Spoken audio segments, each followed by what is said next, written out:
La matinale d'Europe 1, 6h30, 9h. Thomas Soto. Le débrief de la matinale, les temps forts de ce que vous avez entendu ce matin sur Europe 1. Une lycéenne de 15 ans est toujours dans un état critique ce matin. Elle a été poignardée dans l'enceinte même de son lycée par un de ses camarades. Que s'est-il passé? Écoutez le témoignage de cet élève, c'était à 7h.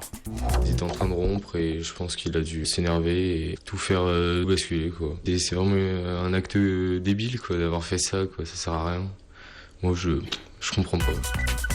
Et réaction de Boudine sur Facebook. Je suis heureuse que la sécurité soit assurée dans les établissements scolaires. Ravi de voir que grâce au plan Vigipirate, les enfants puissent aller en cours tranquillement.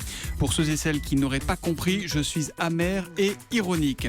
Comment les fiches S sont-elles vraiment délivrées? Écoutez les explications de notre spécialiste police-justice Alain Acco. C'était à 7h05. Au départ, les fiches S, c'était pour les personnes qu'on ne pouvait pas vraiment surveiller. C'était une petite sonnette. Eh bien, aujourd'hui, vu l'exploitation politico-médiatique qui en est faite après chaque incident, chaque arrestation, chaque attentat, eh bien les policiers ont de plus en plus tendance à délivrer de moins en moins de fiches S pour ne pas qu'on leur reproche, le cas échéant, d'en avoir délivré sans pouvoir surveiller les suspects. Tous les matins à 8h10, vous le savez, Danny Cohn-Bendit s'intéresse à tous les sujets. En ce moment, il suit de très près, particulièrement la campagne américaine. Que ce soit Donald Trump ou Hillary Clinton à la Maison-Blanche, Danny est très inquiet. L'humeur de Danny, c'était tout à l'heure. Ce sera une présidente ou un président canard boiteux dès son élection. En fait, ce sera une présidente ou un président minoritaire, ultra minoritaire même, dans l'électorat. Cela veut dire qu'il aura d'énormes difficultés à s'opposer, à faire passer des lois au Congrès. Bref, mais attendez, je ne vous parle pas de la France là.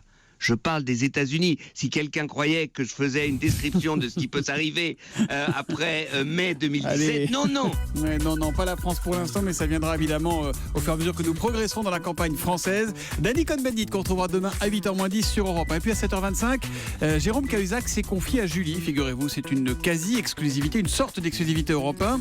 Il nous dit tout sur son compte en Suisse. Écoutez, c'était bien sûr le Commandeur News avec Jérôme Commandeur.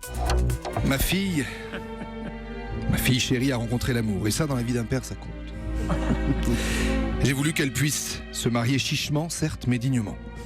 Alors j'ai fait les fonds de tiroir, on a ouvert une cagnotte litchi avec ses copines, et on a péniblement rassemblé 2,5 millions d'euros. Vous savez, nous, les chirurgiens esthétiques, les gens de peu, la gauche ouvrière... S'il vous plaît, Jérôme. Je veux pas aller en prison, Julie.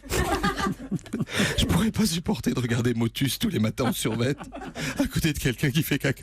Oh, voilà. On retiendra plutôt l'adagio d'Albinoni qui habillait très élégamment ce Commandeur News à 7h25 sur Europe 1. Voilà donc pour le débrief.